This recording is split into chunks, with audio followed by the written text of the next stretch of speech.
Por la señal de la Santa Cruz de nuestros enemigos, líbranos, Señor Dios nuestro, en el nombre del Padre, del Hijo y del Espíritu Santo. Amén. Señor mío y Dios mío, creo firmemente que estás aquí, que me ves, que me oyes. Te adoro con profunda reverencia. Te pido perdón de mis pecados y gracia para hacer con fruto este rato de oración. Madre mía Inmaculada, San José, mi Padre y Señor, Ángel de mi guarda, interceded por mí.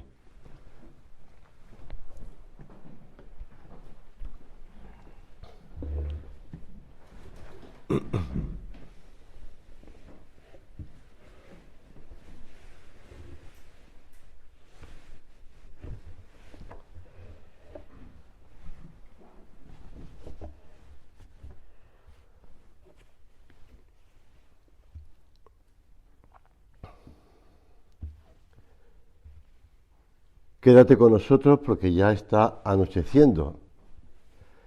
Lo que los discípulos de Emaús le pidieron a Jesús se cumple de un modo inminente en la Eucaristía.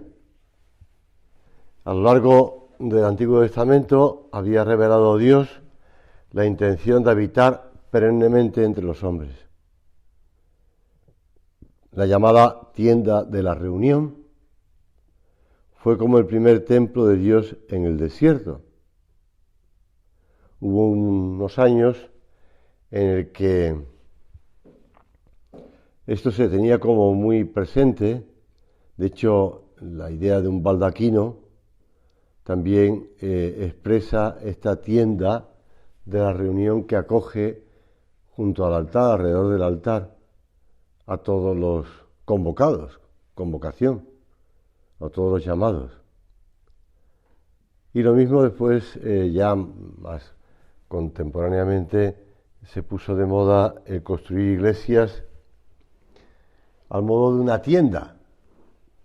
Recuerdo algunas que tuvieron problemas hidráulicos, de recogida de aguas, de lluvia, etcétera, etcétera, por culpa de esa arquitectura, si quieres, de tienda, ¿no? Pero la realidad es que la tienda de la reunión fue como el primer templo de Dios en el desierto, y allí se posaba una nube que era símbolo de la gloria de Dios y de su presencia. Dice el libro del Éxodo: entonces la nube cubrió la tienda del encuentro y la gloria del Señor llenó el santuario. Esta nube era signo de la presencia divina. Más tarde el templo de Jerusalén sería el lugar en el que los israelitas encontraban a Dios, lugar que añoraban en el destierro, recordando cuando iban a la casa de Dios con cantos de alegría y de alabanza. Qué deseables son tus moradas, Señor de los ejércitos, dice el Salmo 42, 83. Mi alma se consume y anhela los atrios del Señor. Mi corazón y mi carne exultan por el Dios vivo. Mi alma tiene sed del Dios vivo, dice otro salmo. ¿Cuándo iré a ver el rostro de Dios? Pero llegada la plenitud de los tiempos, el Verbo se hizo carne. Y en el momento de la encarnación, el poder del Altísimo cubre con su sombra a Nuestra Señora. Y ella pasa a ser ese tabernáculo de Dios. El Verbo de Dios habitó entre nosotros. La palabra griega que emplea San Juan, correspondiente a hablar, significa etimológicamente habitar, significa plantar la tienda de campaña y de ahí habitar en un lugar. Por eso la Virgen es la que habitó con Dios en la vida terrena en Tierra Santa. En multitud de pasajes del Antiguo Testamento se anuncia que Dios habitará en medio del pueblo. Jesús, perfecto Dios y perfecto hombre, le explica a la mujer samaritana junto al pozo de Sicar que ya no tendrán que ir al templo de Jerusalén, sino que en cualquier lugar, en espíritu y en verdad. Eso no quiere decir que Dios no esté, sino significa que está en espíritu y en verdad. Que los sacrificios que hacían tan exhaustivamente en el templo de Jerusalén ya no serán necesarios. Será el Dios con nosotros, el Emmanuel. El otro día se lo explicaba a los niños porque estaba corrigiendo una catequesis, la última, y salía los nombres y los santos de los nombres de los niños. A ver, ¿tu santo quién es? Entonces uno, que se llama Manolo, pues no sabía decirme. Al final dijo, mi nombre es Jesús. Y digo, pues sí, efectivamente. Entonces, como allí estaba la Trinidad, pues el Emmanuel, el Dios con nosotros. Dios habita con nosotros. Dios vive entre nosotros. Cada día podemos estar junto a Él en una cercanía como jamás el hombre alguno pudo soñar. Por eso en ese canto, cerca de ti, Señor, cerca de ti que quiero estar, Señor. Porque Dios está con nosotros, está cerca de nosotros. Hay un libro que recomendaba el otro día que se llama El salario y el Evangelio. Está escrito por un monje de Leire, de ese monasterio que corría peligro por el fuego estos días. Pues el sagrario tiene esa relación con Betania, el lugar tranquilo, decía San José María, y apacible donde está Cristo. Desde el momento de la encarnación podemos decir que Dios está con nosotros. Pero está Dios realmente presente. No está una figura de Dios, no es una imagen de Dios, no es una nube, no es una representación de las tablas de la ley y del maná, sino que es realmente Dios. Y Dios abandonó aquel lugar para encontrarse con otras gentes. El sacerdote, cuando consagra en la misa, nos trae a Cristo, Dios y hombre, al altar, donde antes no estaba con su santísima humanidad. Es una presencia especial que solo se da en la Eucaristía y que se continúa mientras duren las especies en el sagrario, el tabernáculo de la nueva alianza.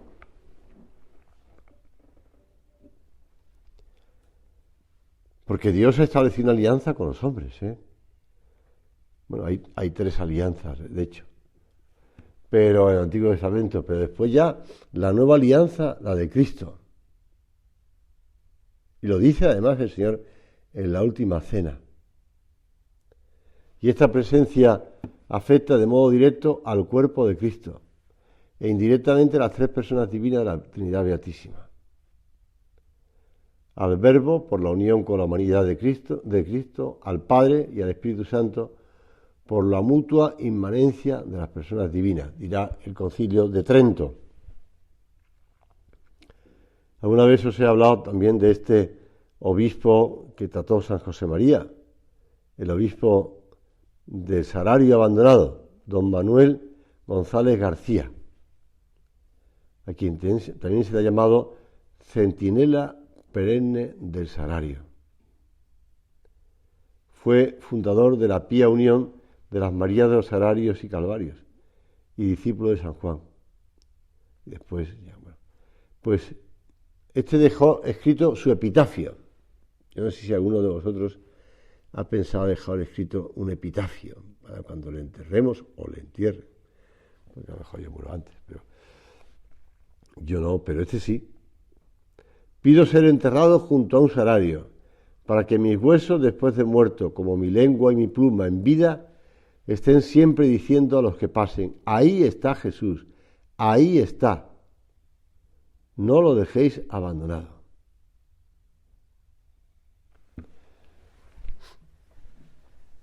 Sabéis que San Juan Pablo II quiso recuperar la procesión del Corpus Domini o Corpus Christi en Roma. Y el último año de su vida aquí en la tierra, pues ya estaba muy mal, como recordamos todos, ¿no? Y entonces, pues hubo que habilitar en una especie como de carroza donde estaba el altar, donde iba la custodia, pues una especie como de sede o asiento para que se pudiera sentar delante del Santísimo. Pero él quería poner también un reclinatorio. Y dije, Santo Padre, no está como para arrodillarse. Pero bueno, pusieron el reclinatorio. Y al poco tiempo el Papa dijo que quería arrodillarse. Entonces los dos que le acompañaban le dijeron que no estaba como para arrodillarse, que Santo Padre, que no puede arrodillarse, que no le sostienen las piernas. Y el Papa, que tampoco podía hablar mucho, pero más o menos, pues, insistió. Por segunda vez volvió a insistir. Y también le convencieron de que no podía. Y una tercera vez, pues ya dijo, es que ahí está Jesús. Y entonces, bueno, pues los dos maestros de ceremonias le ayudaron a ponerse, intentaron ponerse de rodillas, pero vieron y el propio Papa vio que no aguantaba y tuvo que volver a sentarse. Pero la expresión que me recuerda a lo que dice este obispo don Manuel González, ¿no? Ahí está Jesús. Ahí está Jesús. Todo esto le vino a don Manuel cuando recibió un pueblecito para sacerdote de Sevilla. Sabéis que a lo largo del río, el río Guadalquivir, pues está el Lora del Río, pues era Palomares del Río. Y entonces cuando llegó al pueblo, pues se encontró con que el salario estaba muy abandonado.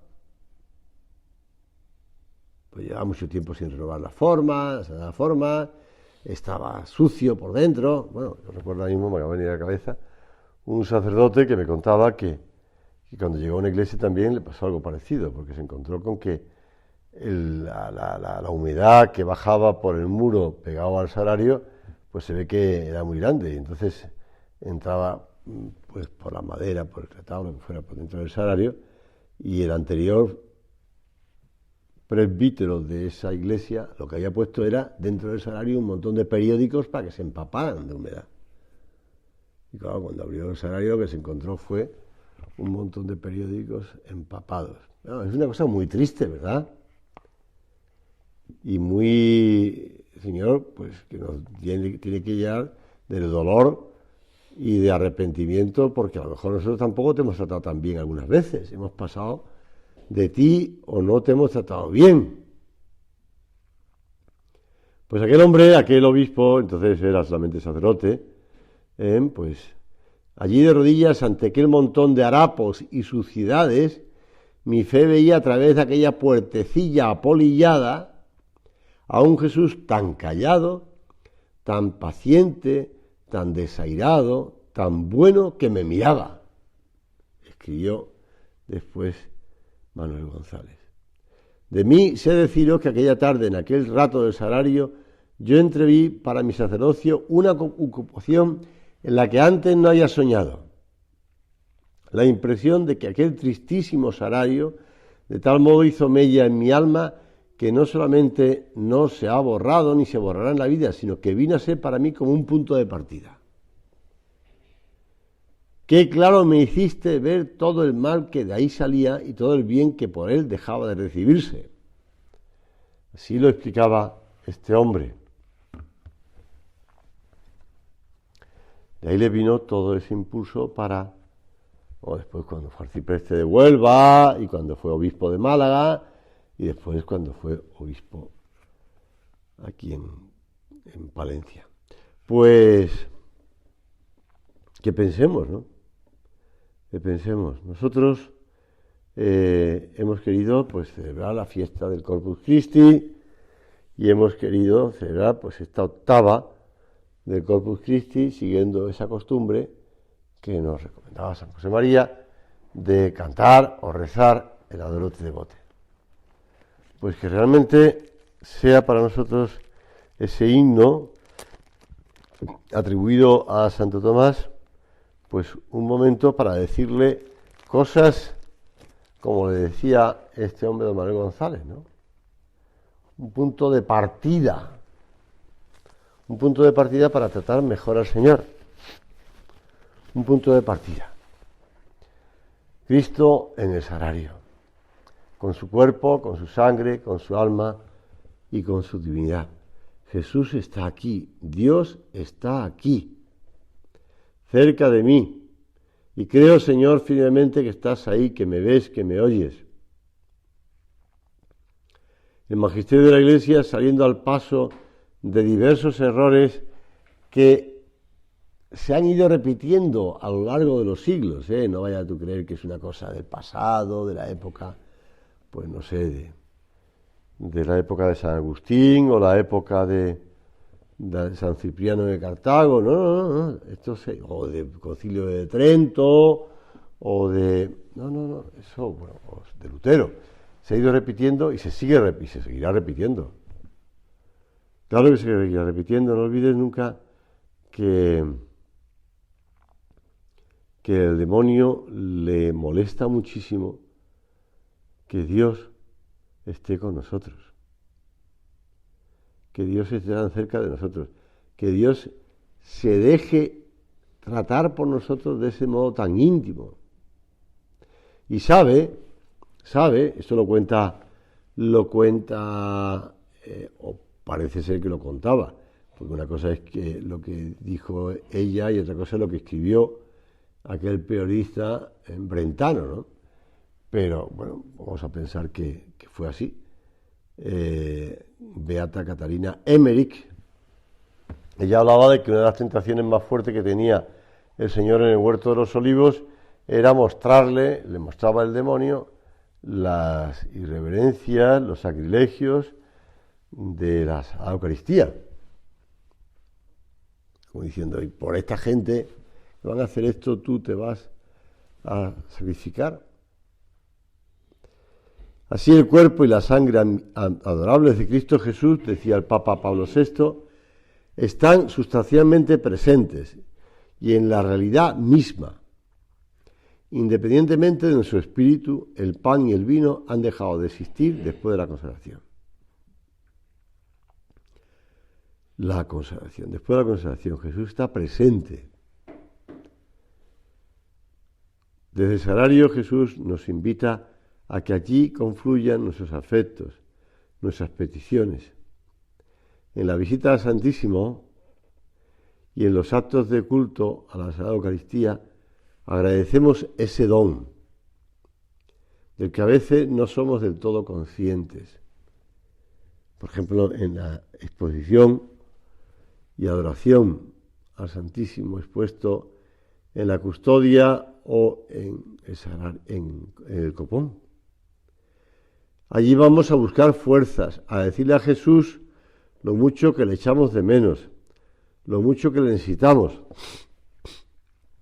Pues la Eucaristía es conservada, dice el Papa San Pablo VI, es conservada en los templos y oratorios como el centro espiritual de la comunidad religiosa o parroquial. Más aún, de la Iglesia universal y de toda la humanidad, puesto que bajo el velo de las sagradas especies contiene a Cristo, cabeza invisible de la Iglesia, Redentor del mundo, centro de todos los corazones, por quien son todas las cosas y nosotros con Él. Que sí, que pasamos por delante de muchas iglesias, por delante de muchos lugares donde hay un sagrario, como puede ser un colegio, una universidad, como puede ser pues un convento, como puede ser un centro, pero ahí está Él, ahí está Jesús, que eso es la adoración, reconocer que Jesús es mi Señor, adorar con todos los gestos. A veces nos sorprendemos cuando vemos a los judíos delante del muro de las lamentaciones, porque no es muro del templo, es un muro de contención de la explanada del templo. Ya del templo no queda nada. Lo que queda encima de la explanada son 2 mezquitas, ¿no? Pero cuando vemos en el muro de contención para el templo, que es el muro de las lamentaciones, donde van allí a rezar o a dejar intenciones, dejan papelitos con intenciones en las junturas de las piedras, y vemos cómo se están moviendo, porque ellos están recordando lo que en la Biblia Dios les pide al pueblo de Israel, que recen con todo el cuerpo. Pues la adoración nuestra tenemos que adorar con todos los gestos, también con el cuerpo. No simplemente es decirle con la boca, perdón, creo firmemente que estás aquí, sino que es manifestarlo con el corazón, llevar el corazón a la boca y después manifestarlo con el cuerpo. No es ninguna simpleza o ninguna, pues, el que uno se ponga de rodillas delante de Dios. Igual que los hombres han hecho manifestaciones de paz o de reconocimiento de la lealtad hacia otra persona, cuando le entrega la mano y le da la mano, pues la mano que podría utilizar el arma, te la entrego, aquí la tienes. Por lo tanto, vengo a ti en son de paz, vengo en reconocimiento de nuestra amistad. Pues igual, con el cuerpo estamos reconociendo la adoración a Dios. Ha sido constante la práctica en la Iglesia de la adoración. Si los israelitas tenían tanta reverencia por aquella tienda de encuentro en el desierto, más tarde por el templo de Jerusalén, como comentaba ahora, ¿cómo no nosotros a honrar a Cristo que se ha quedado con nosotros para siempre en el sagrario? En los primeros siglos de la Iglesia, la razón principal para guardarse las especies era prestar asistencia a aquellos que se veían impedidos para asistir a la Santa Misa, especialmente los enfermos y moribundos y los encarcelados. Pero nosotros pues reconocemos que lo guardamos para la adoración, para que podamos expansionarnos, para que podamos, porque te decía antes, con ese himno Adorote Devote, pues adorar. Te adoro con devoción, Dios escondido, oculto verdaderamente bajo estas apariencias. A ti se somete mi corazón por completo y se rinde totalmente al contemplarte.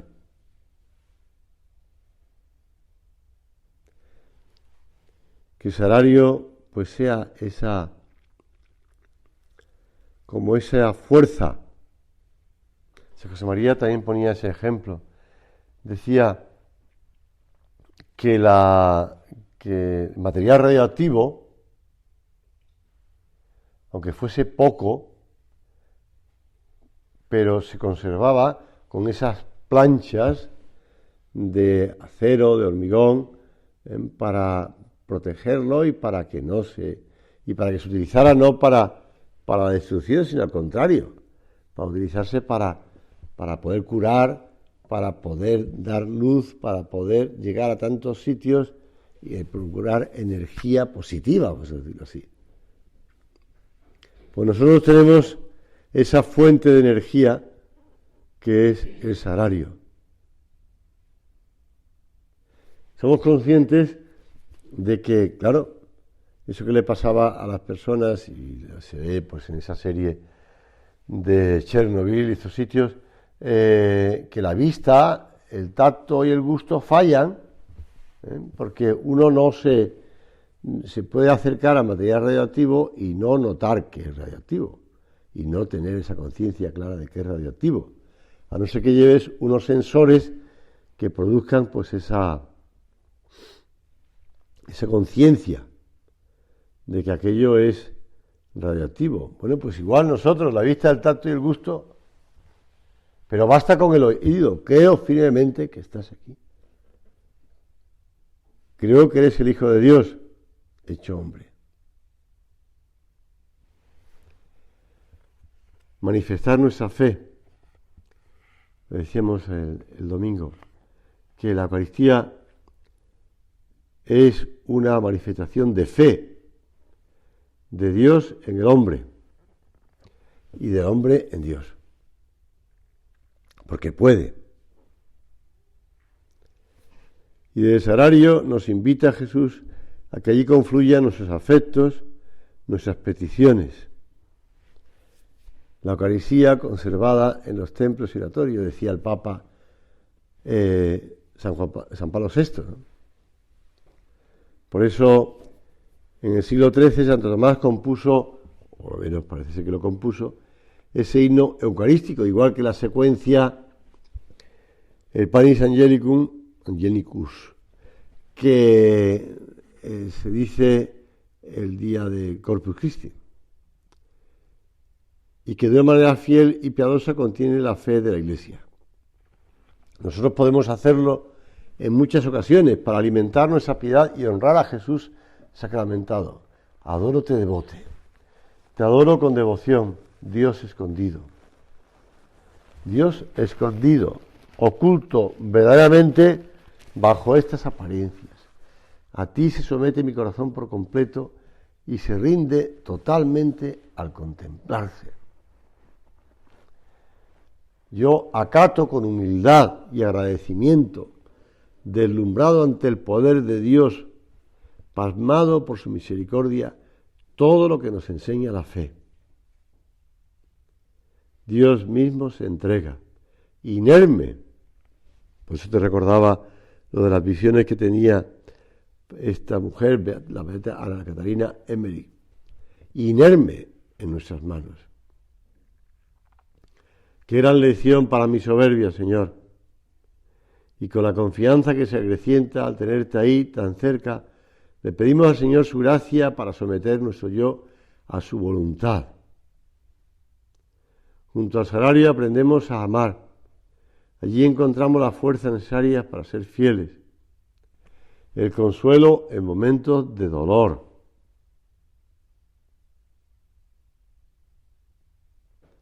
Él nos espera siempre y se alegra cuando estamos, aunque sea un tiempo corto, junto a Él. Por eso, pues, si podemos vivir esas normas de piedad, como puede ser la oración, como puede ser, pues, ya las otras, vamos, en el sagrario, delante del sagrario, y por supuesto la visita al Santísimo, por supuesto la Santa Misa, pero las otras que no tienen relación directa con la Eucaristía, como puede ser, decía, la oración, ¿no? Que nos acercamos a rezar el ángel ya que estamos cerca de una iglesia, del sagrario, pues a rezarlo, ¿no? No rezarlo camino de... Jesús espera a los hombres maltratados tantas veces por la dureza de la vida y los conforta con el calor de su comprensión y de su amor. Estos que están volviendo a Irak, aunque siguen siendo perseguidos tantas veces, ¿no? Pero lo primero que están haciendo es reconstruir las iglesias que fueron destruidas por el ISIS. Y en esas imágenes que hemos visto de Costa de Marfil, de la procesión del Corpus Christi, pues realmente no es que fuesen unos templos magníficos, pero de luego los cantos, y también vi después otra procesión del Corpus también en África, y los bailes para adorar al Señor, para refugiarse en el Señor. Junto al sagrario cobran diariamente su más plena autoridad aquellas palabras del Señor. Venid a mí todos los que andáis fatigados y cargados, que yo os aliviaré. Leí hace pocos días, yo creo que fue, pues, en mayo, pero no me hagas caso, a lo mejor era alrededor de San José, pues que en la mayoría de las vocaciones en Estados Unidos al sacerdocio surgen de personas que han estado adorando a Jesús en la Eucaristía y el rezo del rosario. Como decía Juan Pablo II, María es mujer eucarística.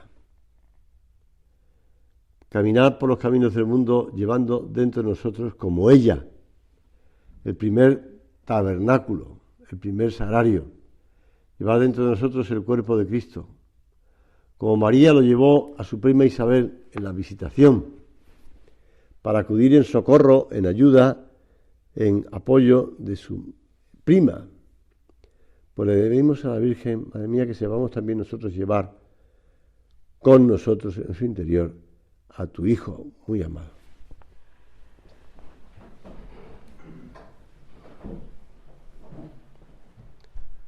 Te doy gracias, Dios mío, por los buenos propósitos, afectos e inspiraciones que me has comunicado en esta meditación. Te pido ayuda para ponerlos por obra. Madre mía Inmaculada, San José, mi Padre y Señor, Ángel de mi guarda, intercede por mí.